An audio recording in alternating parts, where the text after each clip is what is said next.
Hola a todos y todas. Bienvenidos nuevamente al canal de YouTube de Aportes de la Historia. Hoy, en este nuevo capítulo, abordaremos algunas de las cuestiones planteadas por el historiador Georges Roudet en su libro La multitud en la historia. En este primer capítulo analizaremos cómo el autor busca ordenar el estudio de las muchedumbres en las revueltas producidas en el mundo rural. Bueno, vamos a trabajar.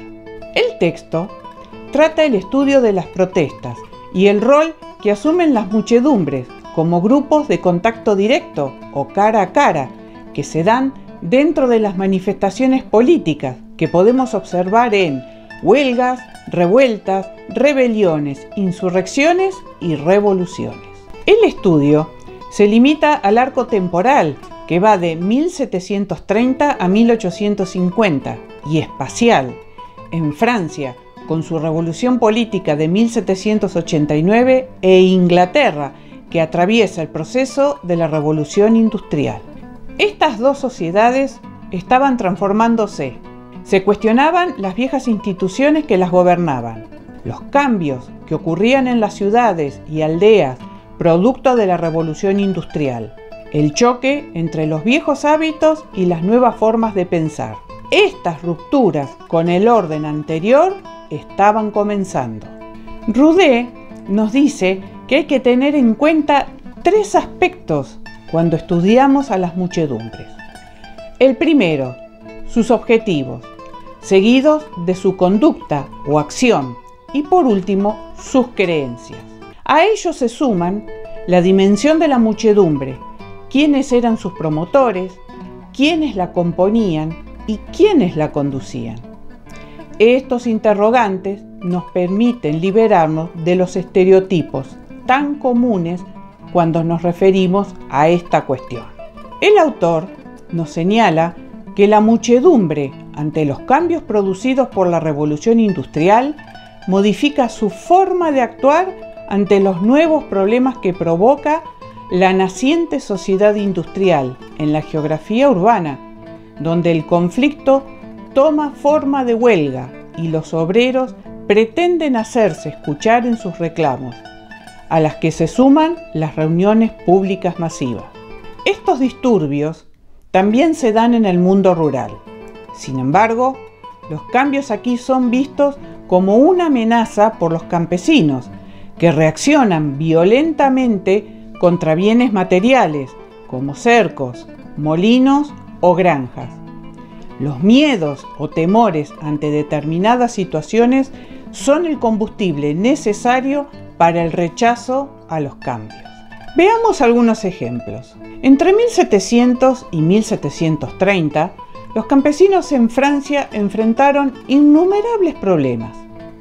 Prácticas feudales, hambrunas, baja de precio de los productos agrícolas como el trigo y la vid, la imposibilidad de pagar los impuestos, el cercado de los campos que les impedían pastar sus animales, entre otros.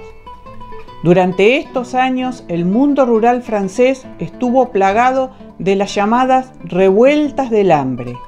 Miles de pequeños propietarios, aparceros, campesinos sin tierra fueron sus actores. Sin embargo, entre 1730 y 1786, la situación mejoró para los campesinos, ya fueran pequeños propietarios, arrendatarios o trabajadores rurales. Pero ese ciclo de 56 años terminó en 1787, cuando las malas cosechas de cereales produjeron escasez de pan, alimento principal en la dieta, que afectó no solo a los habitantes del mundo rural, sino también a los habitantes de las ciudades, que veían cómo aumentaba el precio de la harina y que, según Roudet, desempeñó un papel importante en la crisis revolucionaria de 1789. El historiador Ernest Labrousse fue uno de los pioneros en estudiar el precio de los alimentos y los salarios y vincularlo con las revueltas.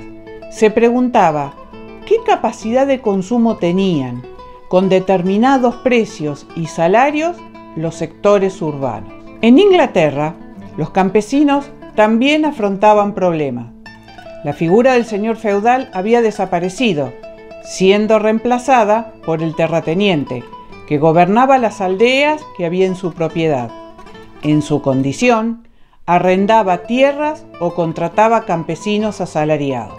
Muchos de estos terratenientes eran también comerciantes, muchos de ellos dedicados a la venta de productos textiles como el hilado y el tejido, que se producían de manera casera en las aldeas ubicadas en sus tierras. Estos terratenientes tenían derechos políticos, estaban en el Parlamento o eran miembros del tribunal de la aldea. Proponían la legislación o actuaban como jueces. Las revueltas se daban por escasez de alimento, por malas cosechas o por el alza de precios cuando estos eran exportados. También estas sucedieron cuando se aplicaban impuestos al consumo y cuando se intentaban detener el contrabando. Entonces, cuando el consumo era afectado por alguna legislación, los disturbios se hacían sentir. Como dijimos, eran las revueltas del hambre, en donde se saqueaban depósitos, se incendiaban casas de comerciantes o se intentaban detener embarcaciones con productos agrícolas para la exportación. Muchos de los que participaban de las revueltas obligaban a los comerciantes o molineros a vender al precio justo. Nos despedimos. Ya sabes, si te gustó, dale un like y suscríbete a la página de Aportes de la Historia en YouTube y toca la campanita para saber cuándo colocamos nuevo material. Nos vemos y como siempre, muchas gracias por acompañarnos.